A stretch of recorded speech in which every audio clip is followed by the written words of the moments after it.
Pak Anies adalah harapan untuk memperbaiki demokrasi yang sudah hancur saat ini. Itu kata Bang Rocky Gerung. Untuk itu kita dengarkan dulu penjelasan Bang Rocky Gerung seperti apa, dan untuk kaum 58%, perbaiki posisi kalian, simak baik-baik apa yang menjadi penjelasan Bang Rocky Gerung ini. Karena buat saya, Pilkada DKI itu bukan pemilihan kepala daerah, tapi pemilihan pejuang politik. Pemilihan, ya itu dasarnya kan. Jadi harus dianggap bahwa ini satu ujian baru. Apakah Anies menang atau kalah, tetapi dia mesti ada di situ sebagai pejuang politik, bukan sebagai gubernur. Gubernur hal biasa aja tuh, apa pentingnya jadi gubernur hari-hari ini kan. Tetapi yang ada di depan kita adalah kerusakan infrastruktur politik, kerusakan lembaga-lembaga politik. Itu yang mesti kita benahi itu. Jadi Anies itu kita tugaskan untuk membenahi negara melalui kedudukan dia sebagai gubernur. Tetapi tentu dia nggak bisa lakukan semua kan. Namun yang diperlukan sinyal bahwa dia adalah gubernur yang hendak memperbaiki negara ini. Itu dasarnya. Entah 2029 kapan.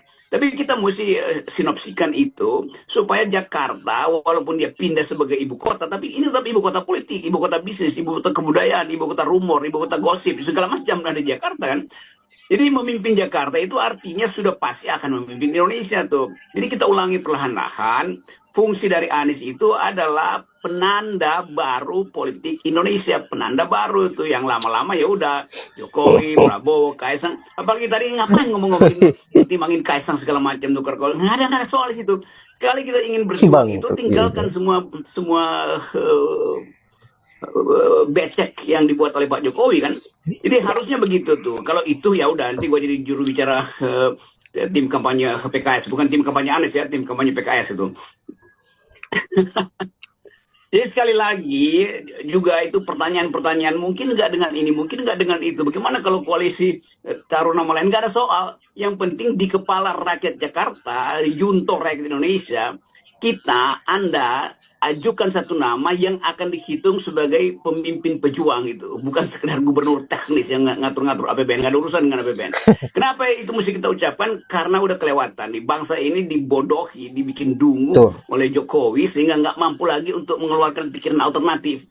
Soal pilkada ini cuma soal pemilihan presiden, gubernur, bukan. Ini pemilihan cara berpikir baru tentang politik, pemilihan pemimpin yang mampu untuk berjuang habis-habisan itu. Jadi kita mulai dari Jakarta itu. Jadi penanda itu ada di situ. Ridwan Kamil ya nggak ada. Ridwan Kamil nggak punya kualitas itu atau kapasitas menjadi pejuang atau penantang, malah itu dia orang mediocre juga sebetulnya kan.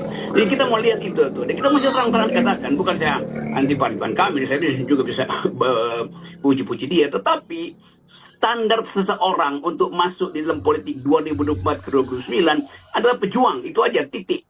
Bukan yang pamer-pamer atau main-main narasi segala macam itu. Orang yang punya ide dan mau mengatakan bahwa saya mau bertengkar dengan ide yang tidak menghalangi saya. Nah, saya mau dengar itu dilanjutkan ide-ide soal desak Anies yang sudah dibuat dengan baik sebetulnya tuh. Jadi sekali lagi poin saya bukan soal kalkulasi kuantitatif, tetapi kalkulasi untuk menghasilkan seorang yang dalam kualitas apapun berbeda dengan Prabowo, berbeda dengan Jokowi, dan berbeda dengan siapapun, apalagi dengan Ridwan Kamil. Partai PAN nyindir Pak Anies nggak punya partai tapi ngebet banget itu pengen mencalonkan.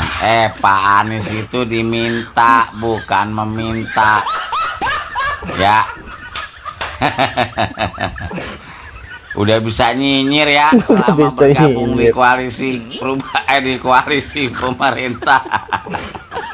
Hebat loh. Lu partai juga kalau kagak ada artisnya juga lu orang udah males ya nggak, karena ada artisnya aja lu pinter gandeng-gandeng artis, kalau kagak nyungsep juga. Kaderisasi lu juga kagak ada yang bagus-bagus. Capek. Aduh hebat pada ya, kalau udah masuk pemerintahan baru bisa nyinyir.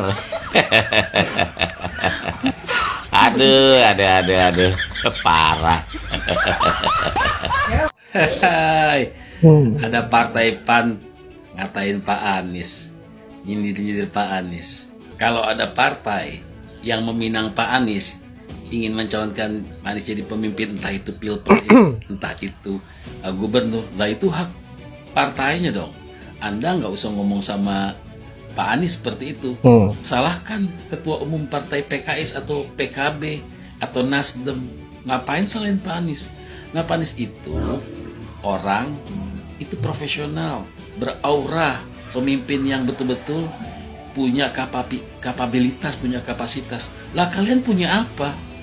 Partai sudah lama berdiri, tapi cuma jadi buntut aja selama ini. Karena punya kader.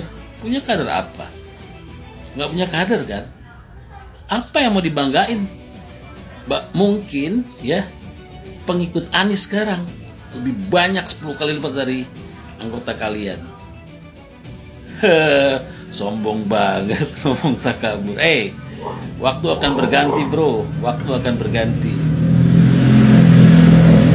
Tentunya Partai seperti Perindo yang kagum pada Abah. banyak dibicarakan, Pak Anies ini adalah tokoh yang luar biasa, ya, dan bahkan petinggi-petinggi partai juga sudah banyak menyatakan kalau Pak Anies yang maju, mungkin banyak yang ragu untuk melawan beliau, begitu ya. Jadi tentunya beliau adalah tokoh yang kami juga, saya sendiri pribadi juga sangat kagumi. Dan tentunya dari untuk Pilkada DKI ini, Partai Perindo kami punya 1 kursi. Dan pada tahap hari ini kami masih membuka komunikasi dengan semuanya dan masih kami matangkan di dalam karena DKI adalah penting buat kami dan keberhasilan Jakarta tentunya adalah keberhasilan Indonesia. Jadi ini masih kita matangkan dan kedatangan kami di sini adalah salah satu upaya kami untuk membuka komunikasi dan terus bisa memutuskan yang terbaik. Anies di Yaman, negara asalnya saja. Negara miskin, di sini mau koruptor buat bangun negaranya di Yaman. Masya Allah, tabarakallah. Itu bahasanya kayak nggak pernah di sekolah. Itu mulutnya kayak nggak pernah dididik agama sama orang tuanya. Suuzon, berpenyakit hati. Iri, dengki, Masya Allah. Gak takut sayang, hal itu balik lagi ke diri kamu. Keburukan akan kembali kepada diri kamu sendiri. Hati-hati dalam berucap, bersikap. Lisan kita dipertanggungjawab. Jika kamu muslim, lebih baik banyak bertobat daripada banyak suuzon dan banyak memfitnah. Dosa, nanti kita sendiri yang menanggung. Hati-hati. Kita bakalan pulang ke akhirat. Hati-hati, kita akan pulang ke akhirat. Kita bakalan pulang ke akhirat. Nah, untuk persoalan pola pikir dari 58%, kaum 58%, ini tidak jauh beda dengan junjungannya. Selalu error, negatif, dan selalu emosional menilai orang-orang yang dianggap sebagai lawan politiknya sehingga sangat mudah kata-kata kotor keluar dari mulutnya. Dan itu tidak membuat kita kaget karena mereka memang mempunyai sifat yang seperti itu. Kita kembali lagi mengenai persoalan pencalonan Pak Anies Baswedan. Saya kira ini adalah angin segar. Bagaimana agar demokrasi yang tadinya diacak-acak bisa dikembalikan lagi melalui beliau, dan kita tetap gaungkan yang namanya perubahan. Kita tenggelamkan yang namanya keberlanjutan, di mana program-program keberlanjutan ini hanya betul-betul menyekik leher rakyat Indonesia. Program-program yang saya kira tidak bermutu, yang hanya menyusahkan rakyat, sama seperti para pejabat saat ini yang ada hanya menjadi beban buat negara, menjadi beban buat rakyat Indonesia, tetapi mereka tidak pernah merasa malu dengan apa yang mereka lakukan saat ini, bahkan berusaha untuk bagaimana agar bisa ngeles dan mencari alasan apa yang menjadi kebobrokannya hari ini. Itu tidak bisa mereka pertanggungjawabkan, terutama adalah Budi Ari sebagai Menteri Komunikasi dan Informatika yang hanya bisa menjawab pada saat rakyat Indonesia mendesak bahwa Budi Ari ini harus mundur dari jabatannya. Budi Ari menjawab no comment. Kocak sekali menteri ini, tidak tahu malu sama sekali. Dan saya berharap dengan adanya Pak Anies ini, dengan majunya Pak Anies sebagai gubernur DKI Jakarta, bisa membuat sebuah perubahan terkait dengan demokrasi yang sedang diacak-acak saat ini. Dan itu tentu menjadi harapan kita sebagai rakyat Indonesia. Sudah lama kita nantikan bagaimana agar para kucuk-kucuk ini yang hanya menyengsarakan rakyat bisa ditumbangkan.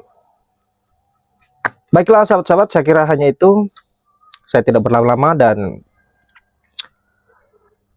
buat barisan anak Abah, tetaplah semangat, dukung terus Abah sampai ke Gubernur DKI Jakarta. Saya akhiri dengan ucapan wallahul muwaffiq ila aqwamit thoriq. Assalamualaikum warahmatullahi wabarakatuh.